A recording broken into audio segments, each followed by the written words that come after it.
नमस्कार, आप देख रहे हैं प्राइम टीवी और मैं हूं आपके साथ मुस्कान अजमानी। बुलेटिन की शुरुआत इस वक्त की बड़ी खबर से करेंगे, जहां मुख्यमंत्री योगी आदित्यनाथ का आज ताबड़तोड़ 3 जिलों का दौरा प्रस्तावित है। मुख्यमंत्री योगी आदित्यनाथ आज 3 जनपदों के दौरे पर जाएंगे। आपको बताते चले कि मैनपुरी में आज सीएम योगी आदित्यनाथ की मौजूदगी रहेगी। सुबह तकरीबन 11:20 पर सीएम योगी आदित्यनाथ मैनपुरी पहुंचेंगे, जहां वो रोड शो करते हुए नजर आएंगे। इस दौरान क्रिश्चियन कॉलेज तिराहे से महाराणा प्रताप चौक तक वो रोड शो करेंगे। दोपहर 1 बजे रामलीला ग्राउंड एटा में जनसभा करेंगे। इसके साथ ही दोपहर तकरीबन 2:30 का वो समय होगा जब सिरसागंज, जो कि फिरोजाबाद में मौजूद है, यहां पर भी सीएम योगी आदित्यनाथ जनसभाओं को संबोधित करते हुए नजर आने वाले हैं। रुक करेंगे वैभव का, जो इस खबर पर इस वक्त ज्यादा जानकारी के साथ लाइव जुड़ चुके हैं। वैभव, देखिए सीएम योगी आदित्यनाथ आज 3 जिलों के दौरे पर जाने वाले हैं। कहां कहां इनका ये दौरा है और इन जिलों में क्या कुछ कार्यक्रम वैभव इनके प्रस्तावित हैं? आज सीएम योगी और फिरोजाबाद में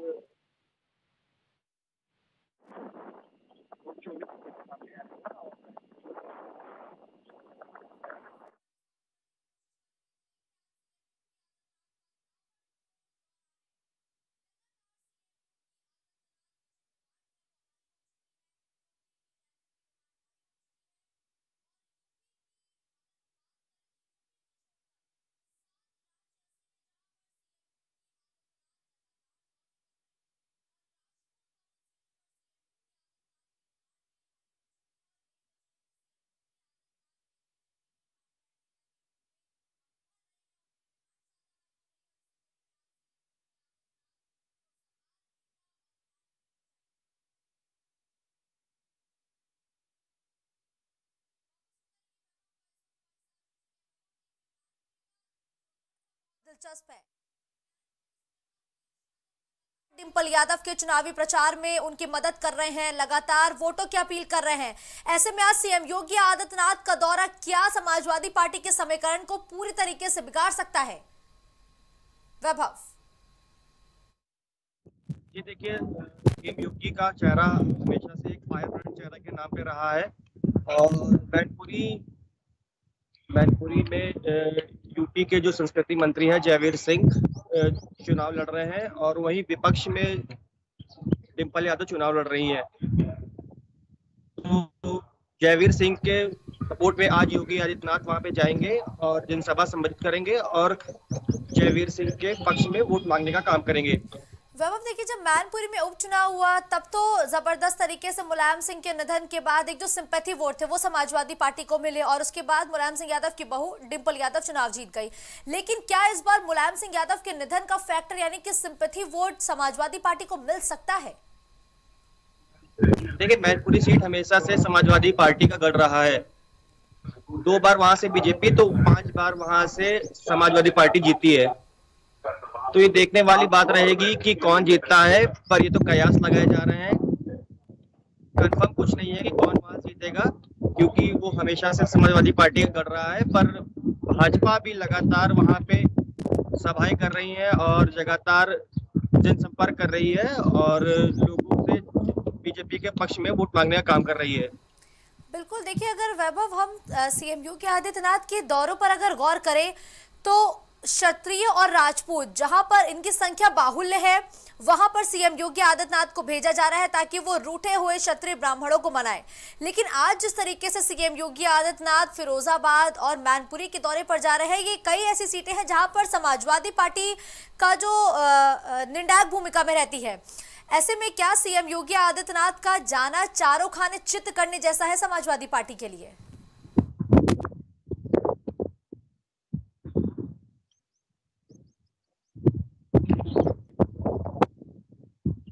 जुड़ने के लिए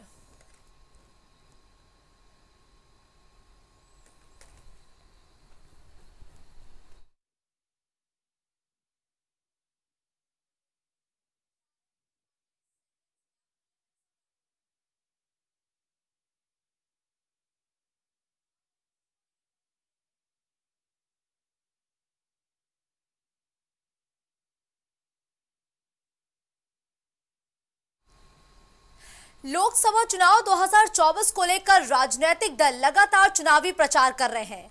जैसे जैसे चरण बीत रहा है, मुकाबला और कांटे का होता जा रहा है और 7 मई को तीसरे चरण की वोटिंग होनी है। इसमें कई सीटें ऐसी हैं जिन पर जीत हार से ज्यादा उम्मीदवार के नाम को लेकर चर्चा हो रही है, जिसमें रायबरेली लोकसभा सीट और कैसरगंज लोकसभा सीट शामिल है।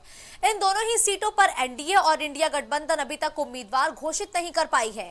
साथ ही रायबरेली में कांग्रेस के पत्ते न खोलने से बीजेपी और कैसरगंज में बीजेपी का उम्मीदवार घोषित न होने के कारण सपा और बसपा दुविधा की स्थिति में है। तो लोकसभा का रण दिलचस्प हो चुका है, क्योंकि रायबरेली, अमेठी और कैसरगंज ये ऐसी सीट है जो हाई प्रोफाइल सीट है। इन सभी सीटों पर लगातार जनता की निगाहें टिकी हुई हैं और इसके पीछे की वजह भी दिलचस्प है। रायबरेली और अमेठी कांग्रेस का गढ़ है। इस बार रायबरेली से सोनिया गांधी चुनावी मैदान में नहीं उतर रही हैं। उन्होंने रायबरेली की जनता के नाम एक इमोशनल नोट भी लिखा था और उन्होंने कांग्रेस को समर्थन देने की अपील भी की थी। वहीं अमेठी एक वक्त पर कांग्रेस का गढ़ थी, लेकिन फिलहाल यहां से भारतीय जनता पार्टी के सांसद स्मृति ईरानी एक बार फिर से चुनावी मैदान में हुंकार भर रही है और इन दोनों ही सीटों पर फिलहाल कांग्रेस की तरफ से कोई भी उम्मीदवार घोषित नहीं किया गया है। तो वहीं कैसरगंज, ये भी हाई प्रोफाइल सीट है। कैसरगंज से अभी मौजूदा वक्त में सांसद बृजभूषण शरण सिंह भारतीय जनता पार्टी के हैं, लेकिन लगातार महिला पहलवानों के यौन उत्पीड़न को लेकर वो विवादों में घिरे, अपने बयानों को लेकर विवादों में घिरे बृजभूषण शरण सिंह अपनी जीत की दावेदारी तो पेश कर रहे हैं और उन्हें उम्मीद है कि बीजेपी इस बार उन्हें टिकट भी दे सकती है। लेकिन फिलहाल अभी तक बीजेपी ने कैसरगंज से अपने प्रत्याशियों का ऐलान नहीं किया है।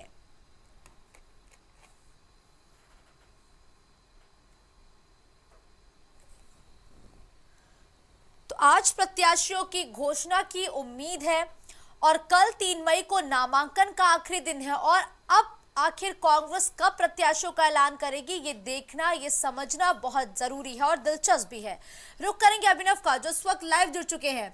अभिनव, रायबरेली, अमेठी और कैसरगंज ये 3 ऐसी हाई प्रोफाइल सीट है जिस पर जनता की निगाहें टिकी हुई हैं कि आखिर इन तीनों ही सीटों से प्रत्याशी कौन होगा। पार्टियां अभी तक प्रत्याशियों के नाम आखिर तय क्यों नहीं कर पाई है, जबकि कई सीटें ऐसी हैं जहां पर कल नामांकन का आखिरी दिन है।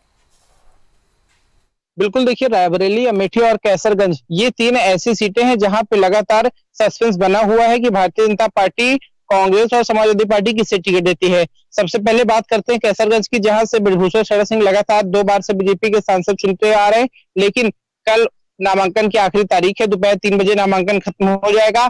अब तक पार्टी ने किसी को वहां से टिकट नहीं दिया है। इसके 2 कारण हैं। पहला कारण बताया जा रहा है बृजभूषण सिंह का टिकट कटना और दूसरा बताया जा रहा है कि बृजभूषण शरण सिंह बागी न हो जाए, इसलिए बहुत उनको मना के जो है वो टिकट काटा जाएगा उनका।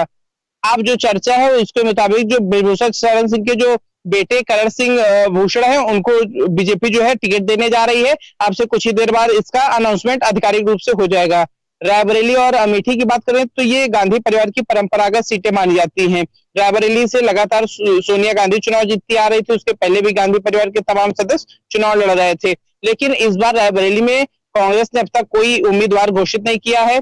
लगातार चर्चा थी कि सोनिया गांधी की बेटी जो है उनकी विरासत संभालेंगी, रायबरेली से चुनाव लड़ेंगी, लेकिन कांग्रेस पार्टी लगातार बहुत देर करती जा रही है। हालांकि इसको एक रणनीति के रूप में भी देखा जा रहा है कि अंत समय में प्रियंका और राहुल का नाम सामने आएगा, जिसके बाद जो जनता है वो एक प्रकार से कांग्रेस की ओर आकर्षित होकर वोट कर देगी। इसी तरह राहुल का अमेठी से लगातार चर्चा है कि वो अमेठी से चुनाव लड़ेंगे, लेकिन स्मृति ईरानी जो है वो वहां पे पिछली बार चुनाव जीत गई थी। राहुल गांधी को उन्होंने 50,000 से अधिक वोटों से मात दी थी। तो ऐसे में कहीं ना कहीं राहुल गांधी वहां इस बार चुनाव जीत पाएंगे ये बहुत जरूरी नहीं है, वहां भी कांटे की टक्कर हो सकती है। इसीलिए कांग्रेस के जो सीनियर लीडर है वो चाहते हैं कि राहुल गांधी चुनाव लड़े, लेकिन राहुल गांधी अब तक जो है अमेठी से चुनाव लड़ने पे राजी नहीं नजर आ रहे हैं। लेकिन देखने लायक बात होगी कि अमेठी और रायबरेली पे कांग्रेस कब तक टिकट घोषित करेगी, क्योंकि आज शाम तक अगर टिकट नहीं घोषित हुआ तो कल देखिए नामांकन की आखिरी तारीख है। हालांकि जो गांधी परिवार के वकील है वो रायबरेली पहुंच चुके हैं, जो नामांकन का कामकाज देखते हैं। ऐसे में ये अटकलें बहुत तेज हैं कि कोई गांधी परिवार का ही जो सदस्य है वो यहाँ से चुनाव लड़ेगा। बिल्कुल, देखिए अभिनव, अमेठी ये बहुत ही हाई प्रोफाइल और दिलचस्प सीट है। भारतीय जनता पार्टी ने तो यहां से जीत के हैट्रिक लगाने के लिए स्मृति ईरानी को चुनावी मैदान में उतरा है। ऐसे में अगर राहुल गांधी इस सीट से चुनाव लड़ते हैं तो ये बीजेपी को कितना बड़ा दंड दे सकते हैं, क्योंकि अगर हम अमेठी की बात करें तो राहुल गांधी महज एक ही बार अमेठी पहुंचे हैं भारत जोड़ो न्याय यात्रा को लेकर। बिल्कुल, देखिए लंबे समय से जो राहुल गांधी है वो अमेठी आए नहीं है, और भारत जोड़ो न्याय यात्रा जब यूपी से निकली तो जरूर अमेठी होकर निकली। 2014 के चुनाव में राहुल स्मृति आमने सामने थे, वहां पे राहुल गांधी ने चुनाव जीत लिया था। 2019 के चुनाव में राहुल और स्मृति के आमने सामने आए, जहां पे स्मृति ईरानी ने चुनाव जीत लिया। तो ऐसे में ये तीसरा मौका होगा जब स्मृति ईरानी के सामने राहुल गांधी चुनाव लड़ेंगे, अगर पार्टी उन्हें टिकट देती है। और देखने वाली बात होगी, एक एक से जो मुकाबला बराबरी का चल रहा है उसमें 2024 के लोकसभा चुनाव में कौन यहां से चुनाव जीतेगा। और अगर राहुल प्रियंका दोनों ही चुनाव नहीं लड़ते हैं तो आजादी के बाद का यह ऐसा पहला चुनाव होगा जिसमें गांधी परिवार उत्तर प्रदेश की किसी भी लोकसभा सीट से चुनाव नहीं लड़ेगा। और अगर यहां से गांधी परिवार का कोई सदस्य चुनाव नहीं लड़ेगा तो ये धीरे धीरे कांग्रेस का उत्तर प्रदेश की राजनीति से अंत माना जाएगा। यहाँ पे कांग्रेस का जो संगठन है वो एकदम जीरो हो जाएगा, क्योंकि रायबरेली अमेठी ही ऐसी जगह थी जहां कांग्रेस का संगठन अब तक मजबूत दिखाई देता था। कांग्रेस सीटें जरूर जीत सकती, चूंकि यहाँ बीजेपी के लिए बहुत बड़ी चुनौती है। कैसरगंज हमेशा से ही बृजभूषण शरण सिंह का गढ़ रहा है, और जब जब वहां से कोई और प्रत्याशी चुनावी मैदान में उतरा है तो एक भारी मतों से बृजभूषण शरण सिंह और उनके परिवार ने उस प्रत्याशी को हराया है। ऐसे में कैसरगंज सीट जीतना बीजेपी के लिए कितनी बड़ी चुनौती बन रहा है, क्योंकि कैसरगंज से लगातार बृजभूषण शरण सिंह यही कहते हुए नजर आ रहे हैं कि अगर बीजेपी ने 24 घंटे पहले भी टिकट दिया तो भी इस सीट पर उनकी जीत होगी, और वो लगातार खुद को प्रत्याशी के तौर पर अब प्रेजेंट भी कर रहे हैं। बिल्कुल, देखिए कैसरगंज की बात करें तो बीजेपी से सांसद है वहां बृजभूषण शरण सिंह। आज 2 मई हो गई है, 20 को चुनाव है, 18 को चुनाव प्रचार थम जाएगा। ऐसे में जो 16-17 दिन का समय बचता है ये किसी भी प्रत्याशी के लिए बहुत मुश्किल होगा चुनाव जीतने के लिए, चाहे वो समाजवादी पार्टी का हो या भाजपा का हो। लेकिन बृजभूषण शरण सिंह चूंकि खुद वहां से वर्तमान में सांसद हैं, उनका उस पूरे श्रावस्ती मंडल में दबदबा माना जाता है, और उनके तमाम समर्थक लगातार उनके टिकट को लेकर आश्वस्त है। उनको नहीं टिकट मिलेगा तो उनके बेटे को टिकट मिल सकता है, ऐसी चर्चा है।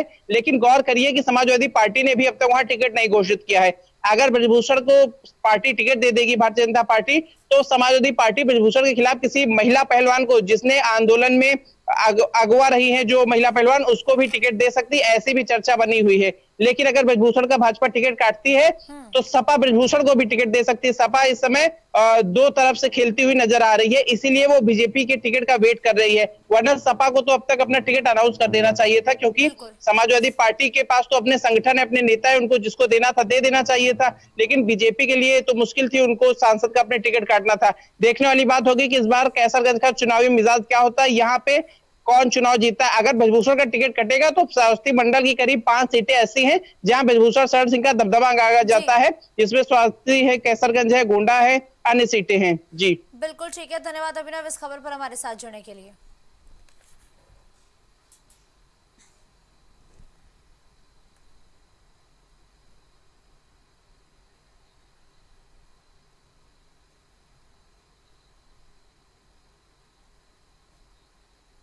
तो केंद्रीय गृह मंत्री अमित शाह आज लखनऊ के दौरे पर रहेंगे, जहां वो संगठनात्मक बैठक करके लोकसभा की तैयारियों की समीक्षा करेंगे। इससे पहले केंद्रीय गृह मंत्री बरेली, बदायूं और सीतापुर में जनसभा करेंगे। इसके बाद गृह मंत्री देर शाम लखनऊ पहुंचेंगे और एयरपोर्ट के पास स्थित एक होटल में 5वें चरण की सीटों की तैयारियों को लेकर संगठन के पदाधिकारियों के साथ बैठक करते हुए नजर आएंगे। वहीं मुख्यमंत्री योगी आदित्यनाथ भी सैफई परिवार के गढ़ वाली मैनपुरी लोकसभा क्षेत्र में रोड शो और एटा के साथ ही फिरोजाबाद में जनसभा करने वाले हैं।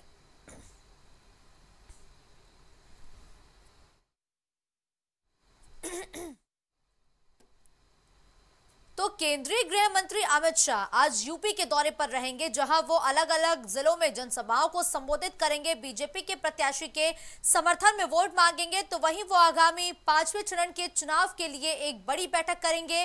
लखनऊ में इस बैठक का आयोजन होना है। इस दौरान आगे की रणनीति क्या है और कार्यकर्ता किस तरीके से काम करेंगे, आज उस पर भी केंद्रीय गृह मंत्री अमित शाह चर्चा करते हुए नजर आने वाले हैं। और इससे पहले केंद्रीय गृह मंत्री सीतापुर में जाएंगे, विशाल जनसभा को संबोधित करेंगे और लखनऊ में जो बीजेपी की अहम बैठक आज प्रस्तावित है इसमें भी वो शिरकत करते हुए नजर आएंगे और जीत का चुनावी मंत्र कार्यकर्ताओं, पदाधिकारियों और नेताओं को देते हुए नजर आने वाले हैं। तो अमित शाह पहले बरेली, बदायूं और सीतापुर में रैली करेंगे। इसके ठीक बाद वो लखनऊ पहुंचेंगे। तो बदायूं और मैनपुरी ये दोनों ही समाजवादी पार्टी के लिए बहुत मजबूत गढ़ है और बहुत दिलचस्प मुकाबला इस सीट पर है, जहां एक तरफ मैनपुरी में सीएम योगी आदित्यनाथ आज रोड शो के जरिए अपना शक्ति प्रदर्शन करेंगे, तो वहीं बदायूं में जहां आज अखिलेश यादव चुनावी प्रचार करते हुए नजर आएंगे, जिनके साथ शिवपाल सिंह यादव मौजूद रहेंगे, उन्हीं के गढ़ में आज अमित शाह भी मौजूद रहेंगे, जहां अमित शाह बदायूं में रैली करने वाले हैं। राजेश यादव फोन लाइन पर इस वक्त मेरे साथ जुड़ चुके हैं। राजेश, देखिए, यूपी सियासी लिहाज से हर एक पार्टी के लिए अहम है और यही वजह है कि केंद्रीय स्तर के नेताओं ने भी यूपी में अपनी पूरी ताकत झोंक दी है, जिसका एक नमूना भी हम देख चुके हैं। वहीं आज केंद्रीय गृह मंत्री अमित शाह बरेली, बदायूं और सीतापुर में रैली करेंगे। क्या कुछ कार्यक्रम उनका 3 ही जनपदों में प्रस्तावित है? राजेश।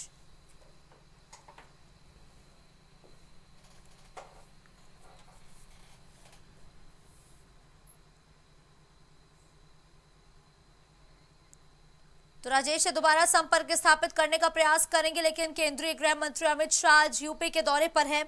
वो बरेली, बदायूं और सीतापुर में जनसभा करेंगे, रैलियों को संबोधित करेंगे, जिसके ठीक बाद वो शाम को यूपी की राजधानी लखनऊ पहुंचेंगे, जहां संगठन की बैठक में शामिल होंगे।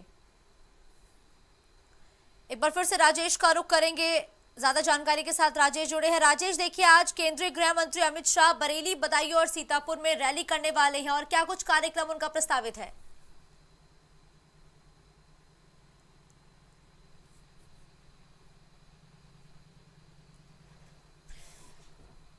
ठीक है, धन्यवाद राजेश। आपको बता दें कि केंद्रीय गृह मंत्री अमित शाह आज यूपी में हुंकार भरते हुए नजर आएंगे, जहां अखिलेश यादव के गढ़ में, समाजवादी पार्टी के गढ़ में केंद्रीय गृह मंत्री अमित शाह आज रैली करने वाले हैं।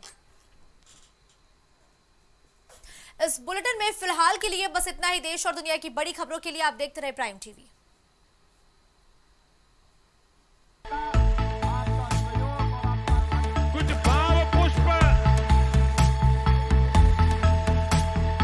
आप देख रहे हैं प्राइम टीवी, सच साहस सरोकार।